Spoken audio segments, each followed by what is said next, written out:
كوتش رسلان، اهلا وسهلا فيك على بيطار ماجازين. تحيه لك وتحيه لكل الناس اللي عم تشوفنا هلا على اللايف. انا اليوم عم بعمل معك هيدي المقابله. اول شيء نحن كجمهور، كناس منتابعك تنتعرف عليك اكثر، تنعرف اكثر عن شغفك بالرياضه وعن البطولات اللي صرت عملها وعن تحطيمك للارقام القياسيه العالميه ولابرز انجازاتك. انت جاهز ل بعض الاسئله اللي محضر لك اياهم؟ اي اكيد جاهز. اهلا وسهلا فيكم. بالبدايه كوتش، عرفنا اكثر عن نفسك. كيف بلشت رحلتك بعالم الرياضه والتدريب، وشو اللي دفعك لتتخصص باعاده تاهيل الاصابات الرياضيه وفنون الدفاع عن النفس؟ هلا انا بلشت عمري كان صغير كثير، مثلي مثل اي حدا بفوت على الجيم. تقريبا شي 17 سنه. بعدين حبيت اللعبه، درست، تخرجت جامعيا منها، جامعه قطر. حبيت اعرف كل شيء باللعبه، فحاولت اكون شامل لكل شيء خاصه باللعبه، من الاصابات، من العاب الفايت، الكروسفيت، الجيمز، كل شيء خاصه بالسبور. يعني ما حبيت تكون محدود بشغله معينه، انت بتحب كل انواع الرياضات، صح؟ 100% بحب اعرف كل شيء خاص بالسبور او بالرياضه. نعم. كوتش رسلان، خبرنا أكثر عن تجربتك بتحقيق رقم قياسي بموسوعة جينيس بوك للبوش أب على الأصابع مع وزن على الظهر. كيف كانت التحضيرات وشو هي التحديات اللي واجهتك؟ هلا مضبوط، انا شخص بحب كثير اتميز على مستوى العالم طبعا باختصاصي بشغلي بالرياضه. فخطرت على بالي موسوعه جينيس، لانه ما حدا بفوت عليها الا الاشخاص جدا مميزين على مستوى العالم. موضوع البوش اب على الاصابع كان هو كبدايه لإلي لاكسر هيدا الرقم. كان لواحد من الهند 21 مره ب 1 مينت. انا عملت 37 الحمد لله. التحضيرات كانت منيحه، بس انا كنت لحالي بكل شيء، يعني ماديا ومعنويا وكل شيء بدون مساعده حدا. نعم. وبس رجعت على لبنان كوتش، كيف كانت ردة فعل اللي حواليك محيطك؟ كيف كان الدعم؟ هلا كانت صدمه للكل صراحه. لانه ما كان حدا متوقع انه هيدا الشخص الكوتش الثاني يطلع اول عالم ويوصل لهيك مواصل، يعني او لهيك مراحل. والحمد لله كانت الفرحه للكل. الحمد لله، ونحن دائما بنتمنى لك توفيق كوتش. في كثير من الشباب الرياضيين وحتى المهتمين بمجال الرياضة عندهم يمكن بعض الفضول أنه يعرفوا كيف تدربت على مهاراتك الخارقة، مثل سحب شاحنة بوزن 4 طن بإصبع صح. واحد، وكيف تطورت صح. هالقدرات معك تصرت عم تعمل كل هالإنجازات؟ هلا هيدي الاشياء الها تمارين معينه، الها تمارين خاصه، بتبلش كستبس، يعني بنبلش من الصفر وبنصير نطلع شوي شوي شوي لحتى نوصل لهيك مراحل. بس هاي الاشياء بدها كثير التزام، بدها استمراريه، بدها نعم. شخص عنده اراده، بدها طموح، بده الواحد كثير يتعب على حاله ليوصل لهيك مراحل.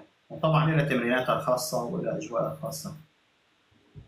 كوتش، خبرنا أكثر عن تجربتك ببطولة القوى البدنية على وزن 70 كيلو جرام بقطر، وشو اللي بيميز هيدي التجربة عن غيرها؟ 100%. أول شيء هيدي البطولة كانت قوة بدنية، باور ليفتنج، يعني بانش بريس، سكوات، وديد ليفت.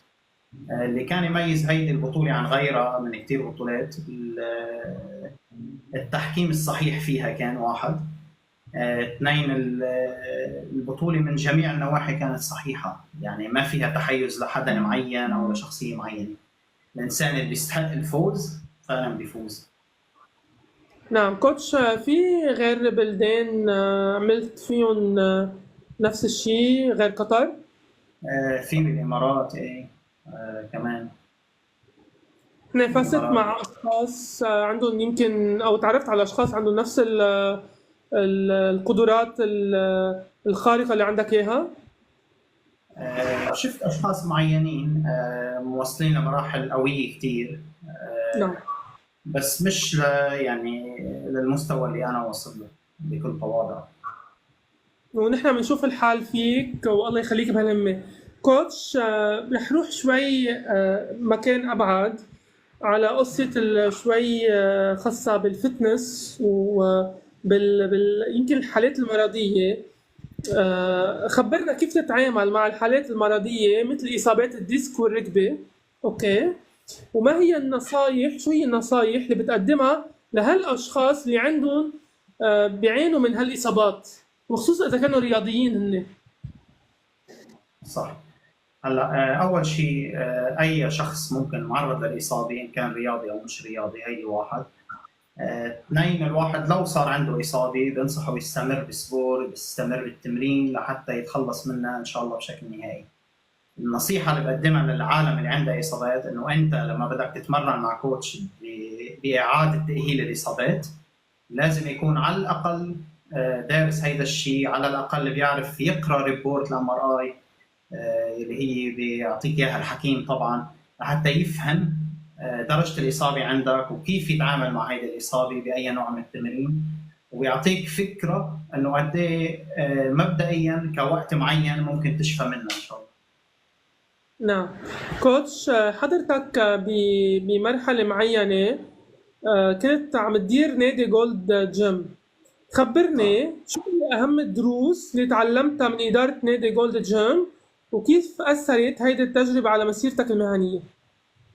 هلا كانت تجربه صراحه، كانت تجربه ببدايتها صعبه، لانه انك تدير انت جيم بهيدا الحجم وهيدا الاسم شيء منه هين ابدا.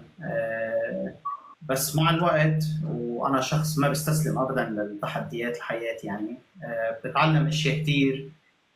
بتتعلم كيف تتعامل مع كل انواع الناس المشتركين، الناس العصبيين، الناس اللي مش عصبيه، الرايقه اللي مش رايقه، الناس الابطال كيف تخصص لهم وقت معين، الاشياء اللي انت ممكن تقدمها كاداره الجيم للعالم المميزه عندك، الكومبetition، الخبريات. فكانت تجربه كثير حلوه صراحه، وتعلمت كثير اشياء منها انا.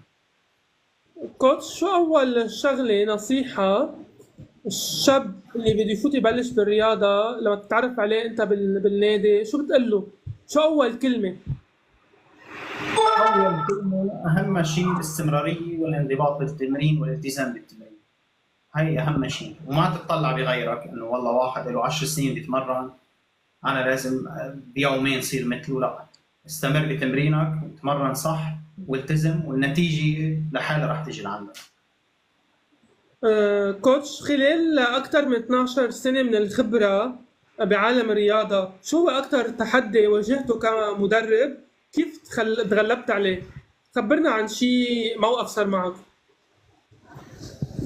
هلا في كثير تحديات صراحه ككوتش الواحد بتصير معه، بس انا بشوف من التحديات مثل ما بسموها السهل الممتنع هي تمرين السيدات. خلينا نقول بشكل عام، ليش السيدات؟ لانه هن بطبيعتهم، مش الكل طبعا، الغالبيه بيتاخذوا بالحكي، يعني بتكون عم تتمرن وامورها تمام وجسمها عم يتحسن، شويه فئتها بتخبرها خبريه والله انت اليوم نصحانه او شيء، دغري بتصدق وبتقوم بتدق للكوتش وانا جسمي وما زبط وما بعرف شو عم يقولوا لي نصحاني. عرفتي اي نوع؟ يعني بكلمه صغيره بتتراجع، بتنسى كل شيء عملته. هيدا كان من الاشياء او من التحديات الصعبه. طبعا تغلبت عليه انا بانه اي شخص بيتسجل بيتمرن معي، سيدات او رجال، يعني اول شيء بوعيه وبفهمه على شكل جسمه وطبيعه جسمه والنتيجه اللي ممكن يحصلها من هيدا التمرين، والوقت تقريبا اللازم ليوصل للتارجت تبعه. كوتش، نحن بنعرف انه المهرجانات بتتهافت عليك كرمال تكون موجود حضرتك بكل المهرجانات. كيف بيكون شعورك لما تشارك بمهرجانات عامة وتقوم بعروضات غير طبيعية؟ كيف بيتفاعل معك الجمهور بهيدي العروض؟ كيف يكون تفاعل الجمهور؟ صراحة العالم والجمهور الموجود بهيك مهرجانات بيحب هيك الاشياء، انه مش طبيعية، مش عادية، اشياء فوق الطبيعية.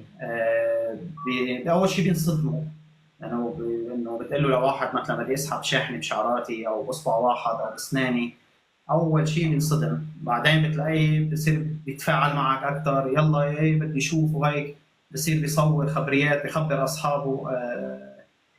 جدا حلو هذا الشيء يعني، وان شاء الله بدنا نروح لعروض على مستوى كثير كبير، مش بس بلبنان وبرا لبنان. كوتش، بالنسبة لهالأمور الخارقة للطبيعة اللي بتعملها فيها خطر على صحتك، بهمنا تطمن الجمهور يعني، وكيف تاخد precaution. إيه طبعا، هلا كل شيء خصوصا هيك اشياء فيها ريسك على الصحه الواحد، يعني قد ما يكون الواحد مرن وقوي وهيك، بس انا شخصيا يعني بحكيك اياها بصراحه، ايماني بربنا هو اكثر شيء بيخليني استمر بهي الاشياء وامشي فيها وما اعتل اهم شيء يعني. نعم. كوتش، كلنا بالحياة عنا مثل أعلى. مين هو مثلك الأعلى بالحياة، سواء كان بمجال الرياضة أو براتها؟ وكيف هذا الشخص أثر على حياتك وعلى مسيرتك المهنية بشكل عام؟ اوكي، هلا انا صراحه مثلي الاعلى هو بروس لي. بروس لي غني عن التعريف، معروف يعني. اثر علي لما شفته طبعا اول شيء بافلام بخبريات، بعدين قريت قصه حياته وعرفت انه هو شخص ما كان بيشوف مزبوط. يعني بروسلي على بعد مثلا 20 متر ما بيشوف، وانعفى من الخدمه العسكريه ببلده من وراء هذا الموضوع، ومع هيك استمر ووصل لمحلات ما حدا قدر يوصل له. هذا الشيء كثير شجعني لحتى اشتغل على حالي اكثر واوصل لمحلات مثله احسن منه ان شاء الله. كوتش، حضرتك دايما بتتابع القصص الاب تو ديت اللي خاصة بالرياضة؟ ايه طبعا، دايما كل شيء جديد، دراسات، خبريات، بس طبعا مش دغري بطبقها على العالم، يعني بتاكد منها، بشوفها اذا بتتعارض مع الاشياء والمعلومات اللي اوريدي نحن بنعرفها، وبعدين بشتغل على اساسها. نعم. كوتش، شو هي أهم النصائح اللي بتقدمها للشباب العربي اللي هن عندهم رغبة كبيرة إنه يدخلوا عالم الرياضة والتدريب؟ بدي انتبه له اول شيء انه هيدا الدومين او هيدا المجال او هيدا الشغل منه سهل ابدا مثل ما انتم بتفكروا. الواحد اهم شيء يكون بحب يمرن، بحب التمرين، بحب الرياضه، يعني عنده شغف كبير بهيدا الشيء، ويحاول يتعلمها كلياتها من جميع النواحي تقريبا يعني. اعاده تاهيل الاصابات، شوي من الفيزيوثيرابي، جسم الانسان بشكل عام، يستمر على هذا الشيء لحتى يوصل، وما يستعجل، يعني ما يعمل كورس واحد ويصير يقول انا والله كوتش وما كوتش، لا، تدرس جامعه تخصص وتعمل كورسات كثير، وبعدين بتطلع بتصير تمرن مثل ما انت بدك. كوتش، نحن وصلنا للسؤال ما قبل الأخير قبل ما نختم معك المقابلة اللي استمتعنا فيها وحصلنا على معلومات كتير مميزة من حضرتك. شو هي الخطوات التالية بمسيرتك المهنية؟ وهل عندك أهداف جديدة عم تطمح تتحققها بالمستقبل القريب؟ هلا اكيد عندي اهداف كثير. اهم هيدي الاهداف في كذا رقم بعد جديد ان شاء الله راح اعمله بموسوعه جينيس يعني. ممكن يكون هون عندنا بلبنان، ممكن يكون برا بدبي حسب الوضع. فيك تعطينا شوية تفاصيل بعد انه او بدك تخليها سربريز؟ اكيد خليها مفاجأة. كوتش، انا استمتعت بمقابلتي معك اليوم. بدي اطلب منك تقول كلمة أخيرة لكل اللي حضروا اللايف ولكل الناس والاشخاص المهتمين بالرياضة اللي بيتابعوا صفحاتك على مواقع التواصل الاجتماعي. اوكي، هلا اول شيء ثانك يو لك، وثانك يو لبيطار ماجازين، ولكل العالم اللي شاركت باللايف، ولكل العالم اللي كبست كمان. ثاني شيء بنصح كل العالم بدون اكسبشن، كبير صغير بنت شاب ايا يكن، انه يتمرن، حتى لو تتمرن يومين بالجمعه، لإلك، لصحتك، لجسمك، وصدقني ما راح تندم، خصوصا بس تكبر. كوتش رسلان، أنا بدي أتشكرك كتير على المقابلة الحلوة، وبتمنى لك كل التوفيق والدوام بالصحة والخير، وأكيد نحن لنا لقاءات كثيرة بعدين، لما يكون في اي ابديتس بخصوص بطولاتك ونجاحاتك بعالم الرياضه. ميرسي كثير لك كوتش. اوكي ثانك يو لك، يعطيك العافيه، شكرا.